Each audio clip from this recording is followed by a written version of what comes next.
police hit the headlines when they became the first force in the UK to record attacks on members of subcultures like goths as hate crimes.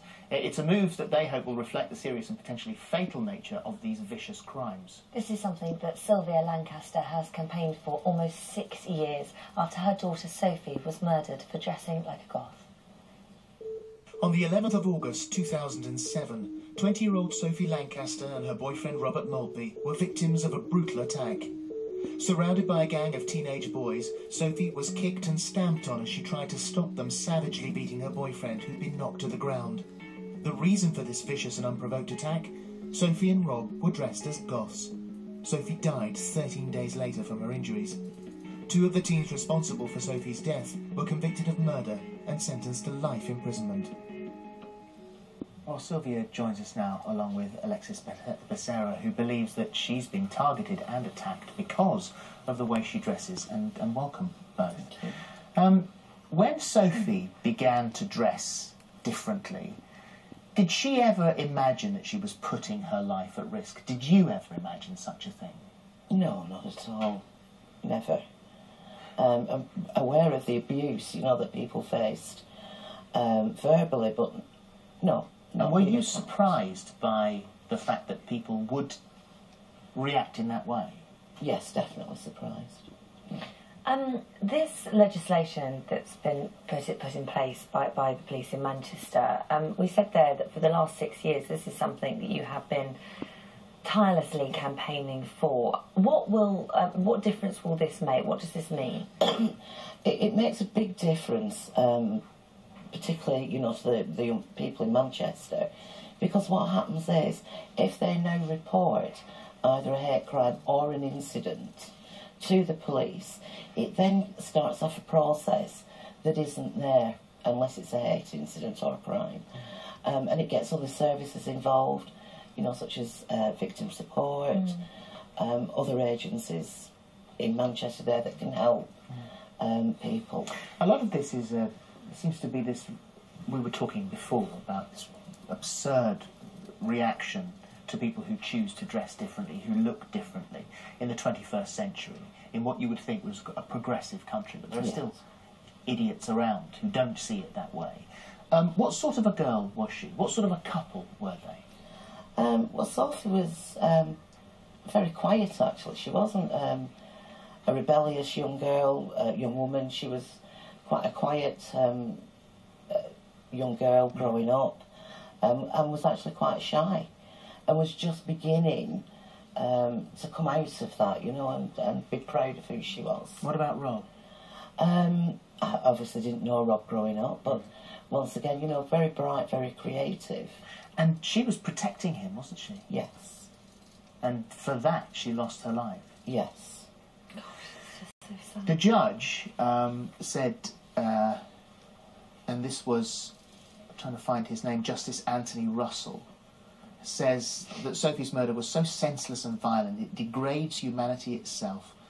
This was feral thuggery that's unacceptable, raises serious questions about the state of society in this country. He then described the goth community as perfectly peaceful, law-abiding people who pose no threat to anyone. He said this was a hate crime against these completely harmless people, targeted because their appearance was different to yours. And in fact, there were 2 youths, Ryan Herbert and Brendan Harris. They were the ones that actually ended up going to prison. 3 other youths pleaded guilty to grievous bodily harm with intent of beating Sophie's boyfriend and received lesser sentences, but they didn't take part on the attack on Sophie. But a vicious and violent crime. And Alexi, this is not something that is alien to you. No, December I was beaten up by 6 girls in a pub, and they punched, kicked, stomped on my head, pulled out about 40% of my hair, some of it from the root, some outside, and they didn't stop for 20 minutes. In fact, they took turns while one held my hair, the others came and just repeatedly punched me in the face. What was the reason? What did they take against you? I was the only person there that looked the way I did. There was a number of people. They were very, very intoxicated when I arrived anyway. They'd been drinking several hours beforehand, so they were pretty charged up. I can only speculate that they were just looking for a fight anyway and just chose the most vulnerable person there, which happened to be me, solely based on my appearance. But this isn't the first time that this has happened No. to you. I mean, you moved over here. You were born in San Diego, and you moved over to London 15 years ago, hoping to actually find a city a bit more tolerant.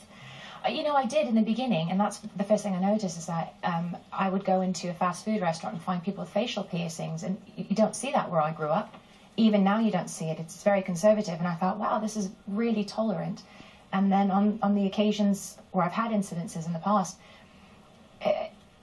it astounded me that it could happen with such an open and...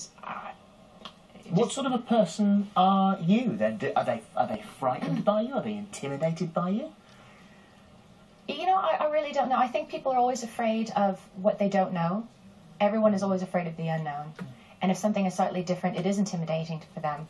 And there's some parts of society that think they just have to be better than everyone else. And they choose what they think is the weakest link of the human chain. Are these attacks more common than we realise? Yes.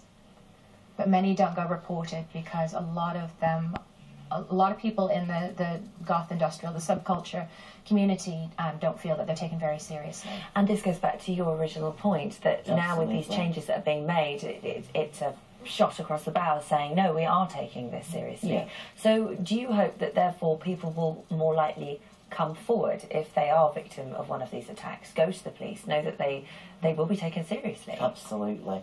And we've done lots of work with different police forces, not just Manchester, with Lancashire, Northamptonshire, Lincolnshire, Leicestershire.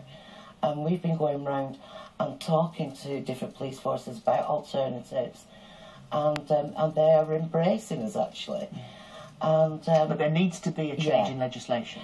yeah, but you know, let's take it one step at a time. And we have got some exciting developments that I can't talk about. Okay. But they will come hopefully next 12 months. You set up the Sophie Lancaster Foundation. Yeah. What are the aims of the foundation? With 3 aims and objectives. Firstly, to create a lasting legacy to Sophie. Secondly, to change the hate crime legislation to include alternatives and subcultures. And thirdly, it's about education. Getting into schools, universities, prisons, and talking to young people about difference, and about not being frightened of that difference, but celebrating it and embracing it. Well, I want to read out something that the former Director of Public Prosecutions, Lord MacDonald, said in the papers. He said he had reservations about changing the legal definition of hate crime, saying, people's racial origins, their religion, their sexual orientation, people's dignity in the face of disability. These have been lines in the sand, with the law saying, look, these are crimes that threaten social cohesion as a whole and therefore national life. I am a little cautious about watering down this concept. Do you see the inclusion of the groups that we've been talking about now as a watering down of this concept? Absolutely not. No, definitely not. What it's doing is it's enhancing rather than watering down. The reality is, you know, hate crime legislation was brought in 15 years ago, and we're just bringing it up to date, actually. And we're not asking for anything any different than other groups. It's about equality in law. All right, thank you very much indeed. Thank you both of you, and good Thank luck. you. Yes, Thank you. absolutely. You're going to schools with the foundation. Oh, as well, yes, aren't you? So yeah. we're talking to youngsters about changes, different people, different cultures, different beliefs and Absolutely. feeling. Yeah. And It's a do you good feel place to that start. do you feel that once you've been in there that you change their approach and their attitudes? I think we do. You can tell I'm a bit, we have a real positive impact on them. Because what we do is we're ramping empathy up with them, you know, and talk about consequences to their families, to the perpetrators' families, and just about that celebration. And what a dull world it would be if we were Of all the course it same. would. Eh? Of course. Thank you very much Thank you. indeed. Thank you both. Thanks very much. For any further help, advice or information on anything that we've just discussed, then go to our website for help and information. We'll be back after this short break.